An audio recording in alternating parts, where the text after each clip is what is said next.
ये जो एक चम्मच ये डाल रहे हैं, इस एक चम्मच में लगभग 15,000 बच्चे हैं उस मछली के। और कितना था आपके 26-27 लाख का प्रोडक्शन हुआ था? 29 लाख 29 लाख का 29 लाख का हुआ था 2.5 एकड़ में।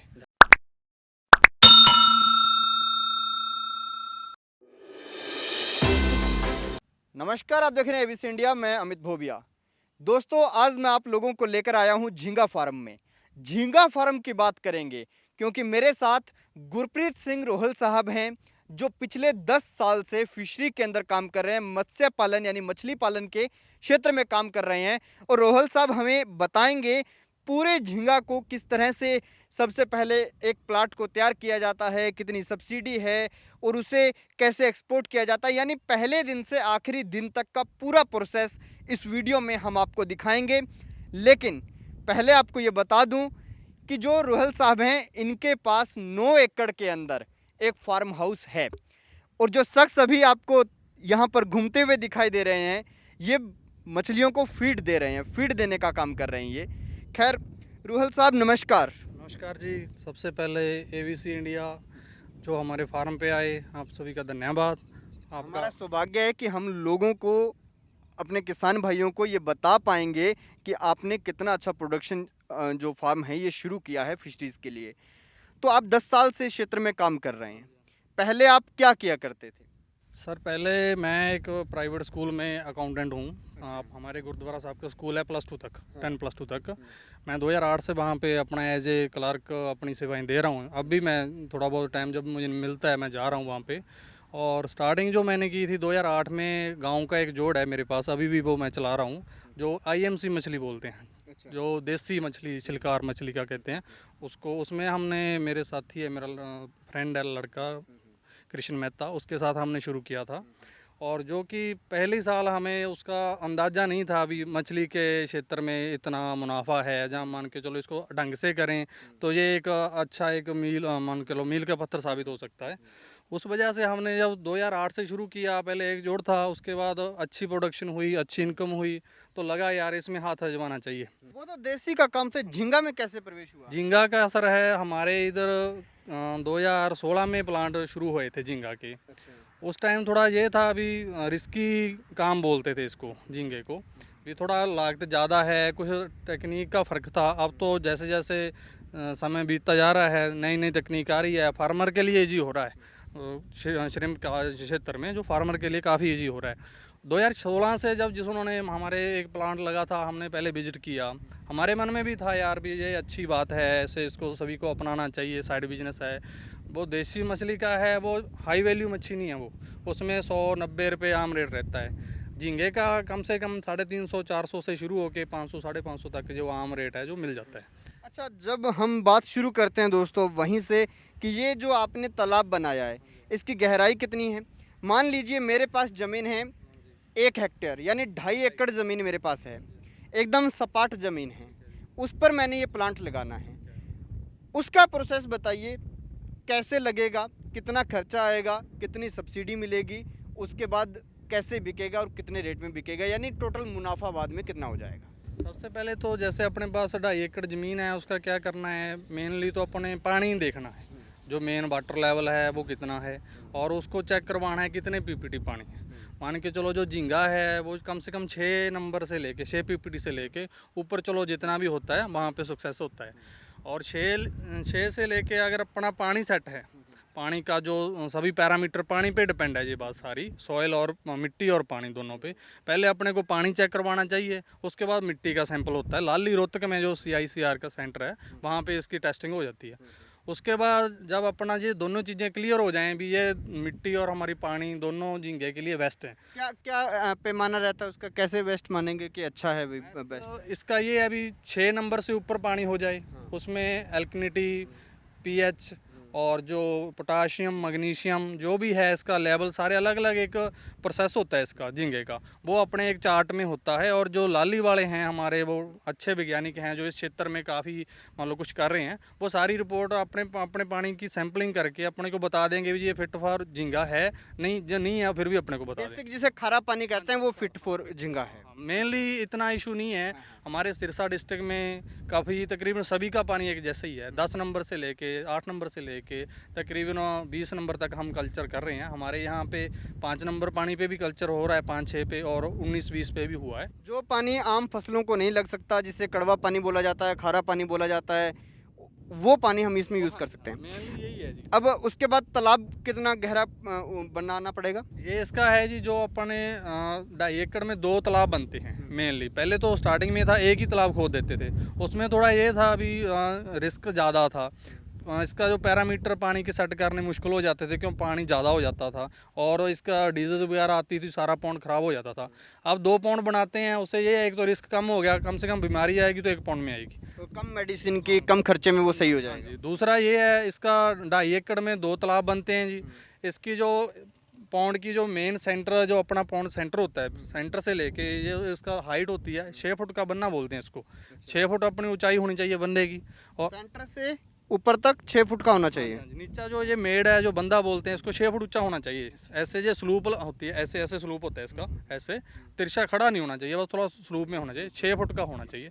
वो तो जो अपने ये ठेकेदार बनाते हैं, या लड़के जो भी अपना खेती कर रहे हैं तकरीबन बना लेते हैं। ऊपर से इसकी चौड़ाई है जो 6 फुट ऊपर से होना चाहिए मेनली। इसमें गवर्नमेंट क्या देती है? गवर्नमेंट का है जी, लास्ट ईयर थोड़ा कम था, इस बार मान के चलो 14 लाख के बिल लेके, अगर लेडीज़ के नाम पे आप फाइल लगाते हैं तो 840 हमें सब्सिडी दे रहे हैं गवर्नमेंट, जो प्रधानमंत्री मत्स्य योजना के अंदर है, वो सेंटर की स्कीम है। और 840 गवर्नमेंट दे देगी और खर्चा 14 लाख का आएगा। नहीं, खर्चा तो सर 20-22 लाख आ जाता है। 2.5 हेक्टेयर में 20-22 लाख का। 20-22 लगेगा तो 25 की मच्छी निकलेगी। 20-25 मान के चलो, पहले साल जितनी अपना फिक्स एसिड है वो कवर होता है, प्लस में 5-10 लाख रुपया प्रॉफिट होएगा पक्का। अगर 2.5 एकड़ में कम से कम मेरे हिसाब से तो 10 लाख हो जाता है, पर बिल्कुल भी सारा खर्चा करके, ज़्यादा से ज़्यादा खर्चा करके भी 5 लाख रुपया आराम से बच जाएगा। सारी अपनी फिक्स एसेट जो कैपिटल निकाल के 5 लाख रुपया सब्सिडी के साथ बच जाएगा। और उसके बाद तो सिर्फ जो इसका है इनपुट के ही लगना है जी। 10 लाख का आता है 2.5 लाख पे खर्चा, और 20-25 लाख की मच्छी इस बार हर बार निकलता ही है। थोड़ा बहुत जैसे कल्चर निकलते रहते 2.5 हेक्टेयर में 20-25 लाख की मछली हो जाती है। और 100 मतलब आप 10 लाख मान लीजिए खर्चा वगैरह आ गया, तो लगभग हमारे पास रह गया 15 लाख रुपए की कमाई 2.5 हेक्टेयर से है। एक हेक्टेयर से मतलब 2.5 एकड़ से ये कमाई है। 2.5 एकड़ ज़मीन से, यानी जो हमारे बेसिक हम मानते हैं, हमारे यहाँ पे देश में लगभग किसान जो है वो 2.5 हेक्टेयर से नीचे ही हैं। और उनके पास मतलब 2.5 हेक्टेयर से नीचे हैं, और 2.5 हेक्टेयर में हम माने तो लगभग 50 लाख का काम हो जाता है। यानी 1 हेक्टेयर में लगभग हम मानते हैं 15 लाख की कमाई है। वो भी प्रोसेस में रखें अगर जी। देखो, इसमें जिसके पास मान के चलो लगाने के लिए है, जो रिस्क ले सकता है, ये नहीं है भी सारे रिस्क है, ऐसा कुछ नहीं है। अगर हम इसको अच्छे से मेंटेन करेंगे, इतना जो ज़्यादा रिस्की भी नहीं है। सिर्फ इसको जो पानी के पैरामीटर देखने हैं, जो जिसमें फील्ड में आएगा उसको पता चल जाएगा इसका। अच्छा, एक बात बताइए, लोग ये भी सोच रहे होंगे, हम दोनों बात कर रहे हैं कि भाई पानी चाहिए, खारा पानी होगा, उसके अंदर हम मछली का वो लार्वा ला के डाल देंगे। ये अब गज़ब की बात मैंने देखी, इन्होंने मुझे पैकिंग दिखाई, वो वीडियो अभी आपको स्क्रीन पर दिखाई भी दे रही होगी। ये जो 1 चम्मच ये डाल रहे हैं, इस 1 चम्मच में लगभग 15,000 बच्चे हैं उस मछली के, जो लार्वा ये डाल रहे हैं। खैर, आपको बता दूं, जैसे ये पौंड है, ये 5 कनाल में बताया इन्होंने मुझे। 5 कनाल यानी कि 1 एकड़ में 8 कनाल होती है, ये 1 एकड़ से भी बहुत कम है, 5 कनाल है, और इसके अंदर 90,000 बच्चा छोड़ा हुआ है। 90,000 इन्होंने इसके अंदर छोड़ दिया। फीड भी तो देना होता होगा, रोज़ाना का खर्चा कितना है? अगर हम एक हेक्टेयर की बात करें, यानी 2.5 एकड़ का कितना खर्चा है? टोटल तो जी फीड सीड का मिला के, मेडिसिन का लगा के आपको बताया 20 के लाख के करीब पहुंच जाता है। मेडिसिन, फीड, सीड, और इसका 10 लाख का होता है। 10 लाख का अपना जो फिक्स एसेट है, जो कैपिटल है, कनेक्शन हो गया, मकान हो गया, ये एरिएटर हो गए, ये ऐसे हो गया। दूसरा ये है, जितना इसका बॉडी वेट के हिसाब से इसका खर्चा बढ़ता है। फीड है, स्टार्टिंग में पहले महीने फीड कम खाता है, जैसे ब्लाइंड फीड बोलते हैं उसको, एक चार्ट आ जाता है कंपनी की तरफ से जिसकी फीड डालते हैं, उसके हिसाब से। उसके बाद चेक ट्रे लग जाती है, आपको विजिट करवाएंगे, चेक ट्रे दिखाएंगे।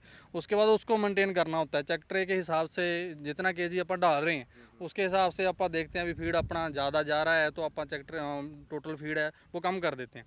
4 टाइम फीड डालना है। सुबह वाला अलग से होता है, सुबह की फीड थोड़ा ज़्यादा डालते हैं क्योंकि रात को भूखा होता है। 11 बजे डालते हैं, फिर उसको थोड़ा कम कर देते हैं कि वो सुबह खा के हटा है। उसके बाद 3 वाली फीड फिर थोड़ा बढ़ाते हैं, शाम को फिर कम करते हैं, क्योंकि शाम को फिर जैसे ये सूरज की रोशनी में थोड़ा ज़्यादा एक्टिव रहता है। जैसे जैसे शाम होती है ऑक्सीजन का लेवल डाउन हो जाता है, ये थोड़ा इसको सुस्ती में जाता है। और इसीलिए ये पंखे लगाए हुए हैं जो एरिएटर है, इसीलिए लगाते हैं कि थोड़ा इसको एरिएशन मिलता रहे, और ये इसका लाइफ लाइन है झींगे का। और ये खर्चे की बात करो, अगर मान के चलो इसको पर डे माने, और अब हमारा ये 4 महीने का कल्चर होता है, 2.5 लाख पर मंथ हमारा ये अप्रोक्सीमेट एवरेज आती है, मेडिसन फीड और जो अपना सीड का आता है। कोई भी व्यक्ति अगर अपने प्लाट पर नया नया लगाना चाहेगा तो ये है कि पहली बार में उसका खर्चा पूरा हो जाएगा, 4-5 लाख रुपए वो बचा लेगा, लेकिन अगली बार उसको 15 लाख रुपए तक 1 हेक्टेयर में 10 से 15 लाख रुपए 1 हेक्टेयर में बन सकते हैं। यानी 2.5 एकड़ ज़मीन, पंजाब और हरियाणा में किले कहते हैं, 2.5 किले ज़मीन में उसको लगभग 10-15 लाख रुपए बच जाएंगे। बहुत अच्छा है। और हम अब आपको कुछ चीज़ें दिखा देते हैं, जैसे चेक ट्रे कैसे लगाई जाती है, फिर उसमें क्या चेक किया जाता है। आइए देखिए। ये फीड है जी, अपन चेक ट्रे में पर केजी के हिसाब से डालते हैं। जितनी फीड 1 पाउंड में जा रही है एक टाइम की, उसके हिसाब से ये पर केजी डलती है। अब हमारा झींगा 3-4 ग्राम का है एवरेज, और बॉडी वेट के हिसाब से चेक ट्रे में फीड डलती है।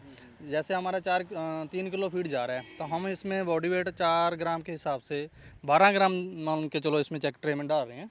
चेक ट्रे में डालने का क्या फ़ायदा है, अगर ये 12 ग्राम से 15 ग्राम फीड खा रहा है तो मान के चलो हमारा झींगा अच्छा ग्रोथ कर रहा है और ये सफिशेंट है और हेल्दी है। अगर इसमें फीड बच रहा है तो इसका मतलब ये 3 किलो फीड जा रही है वो ज़्यादा जा रही है। अगर इसको 12 ग्राम को ये खा गया, फिर हम सोचेंगे 2 दिन इसको खिलाएंगे या 1 दिन, मान के चलो चारों टाइम 1 दिन में खा गया, फिर इसको कल को फीड बढ़ाएंगे। यही इसका जो सारे ही सिस्टम जो झींगे का टिका हुआ है, इस चेक ट्रे पे टिका हुआ है। मान के चलो अगर जो बंदा इसको सही प्रॉपर मेंटेन करता है चेक ट्रे को, उसकी फार्मिंग मेरे ख्याल में कभी फेल नहीं होगी। मेनली इसकी हेल्थ, पानी में ज़्यादा जाएगा तो पानी को ख़राब करेगा। फीड क्या है, इसमें फिश मील वगैरह होता है, सोयाबीन का सिस्टम होता है, पानी को ज़्यादा ख़राब करता है। ज़्यादा एक्स्ट्रा जाएगी तो ख़राब होगा। जितना वो डालना उतना ही है जितना झींगा हमारा खा रहा है। एक्स्ट्रा जाएगा, पानी भी ख़राब होएगा, पानी ख़राब होएगा तो झींगा बीमार होएगा, झींगा बीमार होएगा तो फार्मर को लॉस लगने के चांस ज़्यादा हो जाते हैं। इसीलिए जो मेन काम है, जब चेक ट्रे लग जाती है, ये स्टॉकिंग के लगभग 20 दिन के बाद इसमें पानी में लगाते हैं। 20 दिन कोई चेक ट्रे नहीं लगती। इसको पानी में डाल हाँ जी, इसको पानी में डालते हैं। आपको बताते हैं कितनी देर तक रखना पड़ेगा। इसको 2 से 2.5 घंटे। स्टार्टिंग में जो सिस्टम होता है छोटा होता है, जैसे 4-5 ग्राम तक अपन ने इसको 2.5 घंटे तक इसको पानी में डाल के चेक करना होता है आगे चलो। और उसके बाद जैसे जैसे झींगे का बॉडी वेट बढ़ता रहता है, उसी हिसाब से इसका जो टाइम है वो कम होता जाता है। इसको मान के चलो पहले 2.5 घंटे कर दिया, जब ये 7-8 ग्राम का हो गया फिर 2-2.25 घंटे का कर देते हैं। उसके बाद जब ये और बड़ा हो जाता है 10-15 ग्राम के बाद चला जाता है, फिर 1.5 घंटा, लास्ट में जाके इसको मान के चलो घंटा 1.25 घंटा देते हैं। फिर उसके हिसाब से इसको उठाकर चेक करते हैं। इसका भी ध्यान रखना पड़ता है जी। पहले ये जो इस बार लगाया है, मैं कैमरामैन को बोलूँगा इसको ज़रूर दिखाएं, नए फार्मर है वो थोड़ा इसको देख लेंगे। ये लगाया है, ये इसको मिट्टी में जाने नहीं देती चेक ट्रे को। पहले हम ऐसे छोड़ देते थे, जैसे मैं आपको छोड़ के बताऊं, ऐसे छोड़ेंगे इसका जो ये आधा फुट नीचे और चला जाएगा, मिट्टी में चला जाता है। झींगा आता भी है और फीड नहीं खाता। और इसको थोड़ा ऊपर करके रखेंगे तो ये थोड़ा ऊपर उठा रहेगा और ये सतह पे रहेगा, बिल्कुल मिट्टी में नहीं घुसेगा। मिट्टी में नहीं घुसना चाहिए चेक ट्रे। मेन बात ये है कि जो इसका जो सैम्पलिंग मेन चेक ट्रे पे डिपेंड करती है। चेक ट्रे के अंदर क्या होता है दोस्तों, अभी हम 2.5 घंटे यहाँ पे नहीं रुक सकते, लेकिन आपको बता देते हैं कि ये जब इसके अंदर इन्होंने चेक ट्रे डाल दिया है तो इसके अंदर कुछ झींगा बैठ जाएगा और फिर ये इसको बाहर निकाल लेंगे। फिर उस झींगे का साइज चेक करेंगे, साइज भी चेक करेंगे और देखेंगे भी वो जितना अपने फीड डाला है। मान के चलो अपने अब ये 12 ग्राम फीड डाला है, अगर चेक ट्रे में ये सारा फिनिश है तो हमारा जो है फीड जा रहा है वो बिल्कुल एक्यूरेट जा रहा है। अगर उसमें चेक ट्रे में फीड रह रहा है तो हमारा जो फीड है वो वेस्ट जा रहा है, फालतू जा रहा है, हाँ, उसको कम कर दोगे। कम कर दें। अच्छा, इसके साथ ये झींगा को पकड़कर उसका फूड पाइप भी देखते हैं। वो मेन जो ऑब्जर्वेशन यहीं से होती है डेली का। इसमें जो अपन जाल नहीं लगा सकते क्यों, उससे डिस्टर्ब होता है झींगा। चेक ट्रे में जितने 20-30 पीस आते हैं, 10 पीस आते हैं, वो सभी को अपन उठा के देखते हैं ये क्रैम्प तो नहीं है, इसका फूड पाइप भरा हुआ है, खाली तो नहीं है। अगर मान के चलो 30% झींगा उसके फूड पाइप खाली है, तो मतलब हमारा झींगा फीड नहीं खा रहा। अब इतनी देर में कितना झींगा बैठ गया होगा इसके अंदर? नहीं, इसमें तो ये थोड़ा सेंसिटिव होता है, जैसे अपन इसको हिला रहे हैं ना, ये अभी नहीं आएगा, ये कम से कम आधे घंटे तक इसमें मेरे ख्याल में शांत हो जाएगा एकदम। हाँ, बिल्कुल। ये हवा भी चल रही है थोड़ी, ये भी इशू हो सकता है, पर आप अगर आप कहो तो आप उठा के देख सकते हैं एक बार। देख लेते हैं अगर अब देखते हैं। हाँ, ट्राई करते हैं। हम ट्राई कर रहे हैं कि भाई झींगा इसमें से वापस मतलब कुछ आया है या नहीं आया। वैसे ये हिल रहा था, सेंसिटिव है, तो झींगा भाग जाएगा कि मुझे कोई पकड़ने आ गया, निकालने आ गया है। तो अभी बात करें तो नहीं आया। एक झींगा आया है। हाँ, निकाल लेते हैं एक बार, देख आप बता दीजिएगा। ये तो बस दिखाने के लिए इन्होंने एक झींगा आया है। हाँ, टाइम थोड़ा लिया आपा ने, ये कम से कम 15-20 ਮਿੰਟ ਦਾ ਟਾਈਮ ਲੈਂਦੇ ਆ। ਉਸ ਤੋਂ ਬਾਅਦ ਇਹਦਾ ਜਿਹੜਾ ਸਿਸਟਮ ਚੱਲਦਾ, ਉਸ ਤੋਂ ਬਾਅਦ ਇਹ ਆਉਂਦਾ। ਹੁਣ ਜਿਵੇਂ ਆਪਾਂ ਰੱਖਿਆ ਹੈ, ਇਹਦੀ ਸਮੈਲ ਦੇ ਹਿਸਾਬ ਨਾਲ ਅਟਰੈਕਟ ਕਰੂ। ਇਹਦਾ ਐਂਟੀਨਾ ਇਹਦੇ ਨਾਲ ਹੀ सेंस करता सारा ये ये। इतना लंबा एंटीना है इसका? हाँ जी, हाँ जी, ये इसका एंटीना है, 2 होते हैं ये। ये फीड की जो स्मेल है इसी के साथ ही लेते हैं। और ये इसका फूड ये फूड पाइप है। हाँ जी, इसका फूड पाइप कंप्लीट है? हाँ जी, इसका कंप्लीट है, ये बिल्कुल फूड खा रहा है। ये हेल्दी जिंग है हमारा। ये डीओसी मान के चलो 40 है, 40 दिन हुए हमें छोड़े हुए। ये 3-3.5 ग्राम का झींगा है। बाहर कितनी देर जिंदा रहेगा? ये बस वैसे तो ये स्ट्रेस में चला जाएगा, ज़्यादा रखेंगे तो इसको। हाँ, एक आधा मिनट तक, हाँ, एक आधा मिनट तक ये जिंदा रहता है, फिर सही हो जाता है। बस ज़्यादा टाइम रखेंगे तो ये स्ट्रेस में जाता है, फिर फीड छोड़ देता है, फिर वो मरने के चांसेस ज़्यादा हो जाते हैं। हाँ जी। अच्छा, बीमारी कौन कौन सी आती है इनमें? बीमारी तो मेन तो देखो जी, हमारे यहाँ तो वाइट फीकल ज़्यादा है। वो भी जैसे पौंड का जो बॉटम है वो ज़्यादा ख़राब हो जाए, गंदगी खाने लग जाए, मेन तो वाइट फीकल का ही है। बाकी थोड़ी बहुत जो बीमारी आती हैं, क्रैम्पिंग की है, जहाँ थोड़ा बहुत ब्लैक गिल आ जाता है, वो इतना ज़्यादा नहीं इफेक्ट कर रहा। वाइट फीकल से थोड़ा ज़्यादा इसको जो हम डेंजरस मार रहे हैं। दूसरे जो मेजर बीमारी हमारे यहाँ नहीं आती, वो कोस्टल एरिया में आती है। तो दोस्तों, आपको इतना समझ आ गया कि अगर आपके पास 2.5 एकड़ ज़मीन है, यानी 1 हेक्टेयर ज़मीन है, तो उसके अंदर आपका 20 लाख रुपए का कॉस्ट आएगा। 20 से 21 लाख रुपए स्टार्टिंग में, जब आपका समतल ज़मीन है, उसको खुदाई करना है, कनेक्शन लेने हैं, वो सारी की सारी कॉस्ट 20 लाख रुपए आ जाएगी। जब आप 14 लाख रुपए के बिल तैयार कर लोगे तो 8 लाख रुपए का आपको गवर्नमेंट सब्सिडी दे देगा। और वो सब्सिडी महिला के नाम पर ज़्यादा मिलता है। महिला के नाम पर 60% है, हाँ। जेंट्स के नाम पर 40% है। तो महिला के नाम पर आप पट्टा लिखवा सकते हैं, लीज लिखवा सकते हैं, लीज के ऊपर वो लिखवा सकते हैं। और इसी के साथ जब उसके अंदर जो कमाई होगी 2.5 हेक्टेयर के अंदर, वो लगभग 25 लाख के करीब है। अगर 20 लाख लगा हाँ। तो 25 लाख हाँ। होगा। और 10 लाख रुपए हम इसका खर्चा मान लेते हैं, ठीक है। तो पहली बार में तो आप 5-7 लाख रुपए कमा पाएंगे, लेकिन अगली बार आप 15 लाख रुपए 2.5 हेक्टेयर से कमा पाएंगे। और इसके अलावा आपके कोई भी क्वेश्चन हो तो आप भाई साहब को फ़ोन कर लीजिएगा। इनका व्हाट्सएप नंबर हम दे देते हैं। आप लोगों को समझाने में काफ़ी बिलीव रखते हैं और आप लोगों ने काफ़ी लोगों को मतलब इसके बारे में समझाया है। मैंने सुना है कि आपने इस एरिया में 50 एकड़ के करीब झींगा खुलवा दिया है। हाँ जी, हमारे एरिया में, हमारे गांव में 47 किले हैं। 47 किले मतलब 47 एकड़ ज़मीन में आपने झींगा का फार्म लगवा दिया। ये इनका फ़ोन नंबर यहाँ पे दिखाई दे रहा है, आप इन्हें व्हाट्सएप कीजिए। ज़्यादा परेशान मत करना बार बार फ़ोन करके, लेकिन व्हाट्सएप कर सकते हैं क्वेरी के लिए। और ये आपके हर सेक्टर में हर तरीके से हेल्प करेंगे। और इसके बाद झींगा का बेचना जो है, ये कितने महीने बाद? 3 महीने बाद। ये कम से कम बॉडी वेट पे डिपेंड करेगा। जब अपना मान के चलो 30 काउंट तक आ जाएगा, लगभग 30-33 ग्राम, 33 ग्राम।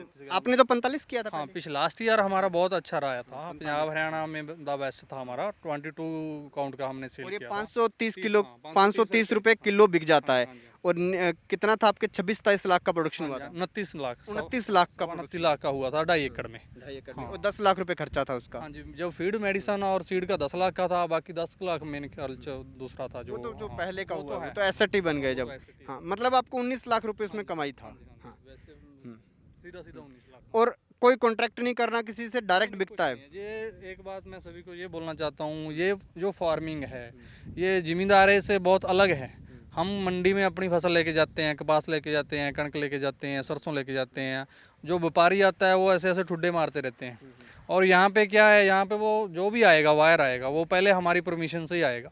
वो तो चेक करेगा, अगर हमारे को लगेगा अभी हमारा जो रेट है बॉडी वेट के हिसाब से सही है, तो आप आज डील करेंगे, अदरवाइज आप उसको मना कर सकते हैं। लाइन में लग के खरीदते हैं लोग। हाँ जी, बिल्कुल बिल्कुल आते हैं। पिछली बार बहुत आए थे। पिछली बार जो अच्छा झींगा था, हेल्दी झींगा था, और आपको भी पता है जो अच्छी चीज़ होती है तो बिकेगी, तो उसी क्वालिटी के हिसाब से अच्छा बिकेगा। क्योंकि दोस्तों इसका एक्सपोर्ट होता है, यूरोपियन मार्केट्स में जाता है, उसके साथ दूसरे जितने भी द्वीप हैं वहाँ पे भी जाता है, हाँ जी, और देशों में हाँ जी, सभी जाता है, सभी देशों में जाता है। वहाँ के लोग मछली खाना ज़्यादा पसंद करते हैं, और ये अच्छी मछली मछली है, इसके अंदर क्वालिटी रहेगा तो आपका अच्छा बिकेगा और अच्छा रेट कोलेस्ट्रॉल मिलेगा। फ्री है जी, ये कोलेस्ट्रॉल फ्री है। इसमें जो भी डॉक्टर्स मेन जो बीपी के पेशेंट वगैरह हैं उनके लिए ये एक लाइफ लाइन के हिसाब से है, अच्छी हेल्दी चीज़ है। मान के चलो मेडिसिन वगैरह में काफ़ी यूज होता है, इसी वजह से ये थोड़ा महंगा है। और इसका फीड जो है उसको आपको थोड़ा दवाई वगैरह मिलाकर उसके बाद देना ये होता तो है, देखो मेन तो हर एक काम में है जी, और इसमें ये नहीं है भी झींगा छोड़ दिया और आराम से एसी लगा के बैठ गए, ये काम नहीं है। है। हाँ, खुद को जब तक हम खुद इसको नहीं ऑब्जर्व करेंगे, खुद नहीं डेली चेक करेंगे, तो इसमें सक्सेस फिर नहीं मिलेगी। अगर हम ये कहें भी चलो ठीक है, जो हमारे आदमी काम करने वाले हैं, जो हमारे मान के चलो वर्कर्स हैं, उनका तो बहुत ही हम मान लो भी थैंकफुल हैं उनके, जो हम सारा दिन हमें देते हैं, पर फिर भी हमारा उनके साथ रहना जरूरी है, क्योंकि सभी चीज़ें हैं जो उनको जितना बताएंगे वो उतना कर सकते हैं। मैनेज नहीं कर हाँ, पाएंगे, हाँ, उनको और एक दो लोग से कम चल जाता है 9 एकड़ में आपका तो। हाँ, फिलहाल तो चला रहे हैं, मान के चलो जब भी कोई रिक्वायरमेंट होएगी उसके हिसाब से जो आप वर्कर वगैरह आप बढ़ा लेंगे, कोई इतना नहीं है। बाकी फिलहाल जितना खर्चा देखो कम करेंगे, मकान पे कम करेंगे, मैं तो सभी को यही बोलूँगा भी जिस पे इनकम नहीं हो रही उस पे खर्चा ज़्यादा मत करो। मकान का 1 लाख में भी बन जाएगा और 10 लाख में भी बन जाएगा। मकान तो ऐसे बनाओ हुआ बैठने के लिए जगह और फीड रखने के लिए जगह हो, खेत में बैठने के लिए हाँ जी। जगह हो, फीड रखने के लिए जगह हो, बाकी ज़्यादा सब। मकान पे खर्चा या और कोई ताम झाम लगाने का जरूरत नहीं। खैर दोस्तों, आपको भाई साहब ने सब चीज़ें बता दी। इसके बाद भी कोई सवाल हो कमेंट बॉक्स में पूछना, और इसके बाद फिर से मैं कभी इस फार्म में आऊँगा और हम यहाँ पर शेड्यूल के हिसाब से इनका पूरा फार्म देखेंगे, और दोबारा जब इनके टरबाइन प्रॉपर चल रहे होंगे, जब इनका झींगा उठेगा, तब उसको भी पूरा शूट करेंगे। तो देखते रहिए ABC इंडिया, आपकी आवाज़, आपका विश्वास।